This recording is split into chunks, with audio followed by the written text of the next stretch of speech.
sportstalk.com. Brought to you by Stone Summit Steak and Seafood, Wentzville's newest dining experience.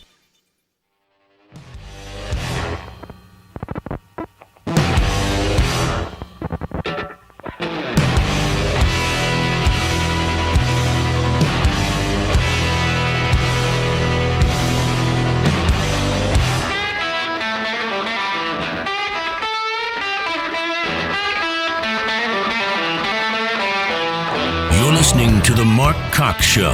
Follow Mark on Twitter at MarkCox971. Can't fight the temptation when you get the vibration. Won't do you no good. Won't do you no good. If you're feeding a person a crap sandwich with a smile, it's still a crap sandwich. Thank you, Colonel West, for pointing that out. We do appreciate that. We will continue our discussion about crap sandwiches a little later because, no, quite frankly, Liz is feeling guilty. But there is a well-known conservative who has referred to this health care bill as a crap sandwich. It was an analogy I didn't expect. I'll tell you what he had to say about it coming up. I thought it was pretty funny when I read the piece because then I remembered my favorite soundbite from Colonel Alan West. I thought that was pretty funny. All right, glad you're back with us. Let's welcome in our guest, Patrick Ishmael from the Show Me Institute. ShowMeInstitute.org is the website. Patrick, how are you? I'm doing great. How are you, Mark? I'm doing well, thank you. This legislature with a Republican governor has not really wasted any time taking on big labor in this state, have they? No, they haven't. You know, they opened up with right to work, and there have been a number of pieces of legislation that have advanced to varying degrees over the last month and a half or two. In the last month or so, a little bit more slowly than before, but yeah. Project labor agreements crossed the finish line. I think it's awaiting a signature from the governor, which is expected.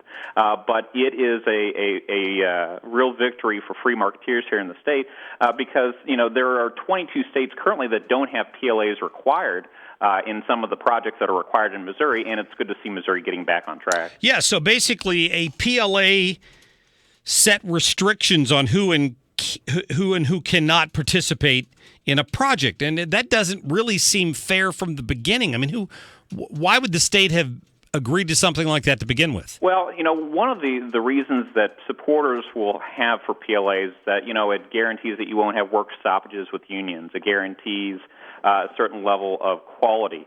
And the fact of the matter is that in effect, how it's been executed over the last few decades is that it's really just been a stop to a lot of organized labor. And so what it does is it benefits organized labor, which actually increases the cost of these projects without any discernible change in the quality or the safety of those particular work sites. So, and what you see with these projects is the ones with the PLAs typically are about 20% more expensive than the ones that don't have them. And so to kind of give an example, if you're a local community and you have enough money for 5 buildings, if you use PLAs, you're only going to be able to fund 4 of those buildings. And if you take that out across a long enough period of time, that is a real disadvantage. You aren't taking your taxpayers' money and using it to its maximum extent, and there is no real benefit to using the PLA. You're getting union labor, but the union labor itself, when you actually get down to the research on this, it's no different in quality or safety than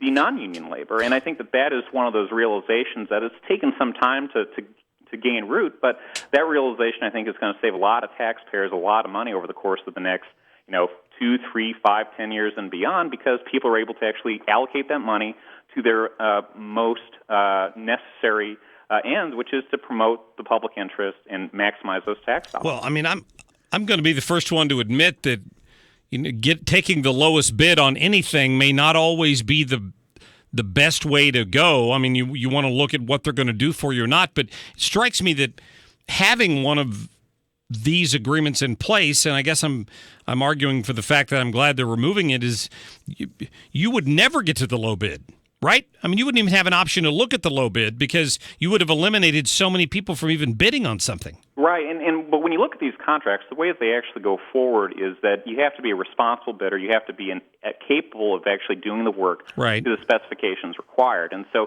even when you don't have a PLA, you still have these requirements that you have to be able to demonstrate that you're able to do the job. And so you could deliver a bid that is completely crazy and could never be accomplished at the quality level that you want, and that bid won't make it through kind of the first round of subcontractor choices. And so the PLA part of it really is a benefit to union labor, and you understand why they would like it because it benefits them, but to non-union labor, a lot of those companies don't even bother bidding on these projects because not only is it more expensive for them, but they also even have to pay into union benefits, which none of them will ever get to enjoy. So it is not beneficial to the vast majority of construction labor. About 85% of construction labor is non-union to begin with. And I think once folks realize that, the PLA becomes particularly unnecessary. Yeah, it's interesting. I mean, I try to keep up with what's going on in Jefferson City.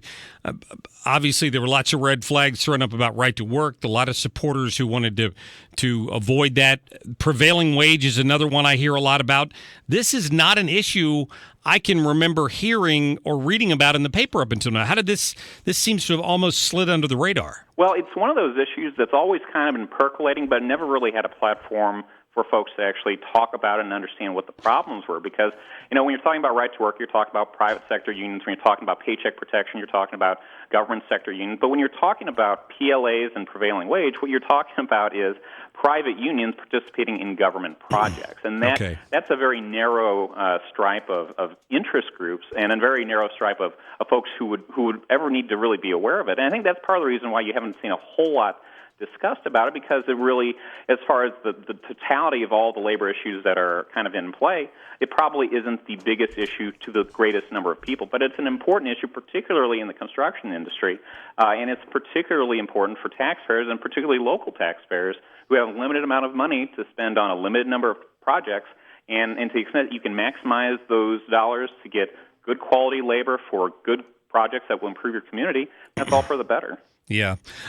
Patrick, I don't want to surprise you with this question because I know we didn't plan to talk about it, but later in the show today, I've invited a Missouri senator to join me on the show to update me on why things have come to a screeching halt in Jefferson City. The minimum wage bill in St. Louis went into effect today. The court approved it. They've created bedlam for every company in St. Louis, above 15 employees or something like that. But in Jeff City, they've got the opportunity to stop this madness. But that's one of the bills that's tied up because nothing's happening in the Missouri Senate. Do you have any insight on that? Yeah, so I think what you've seen is it's kind of like the kid who needs to study for a test, has weeks to study or months to study for the test, and then decides to start working on it the day before. And for the last couple of months, the Senate really has kind of been wasting time.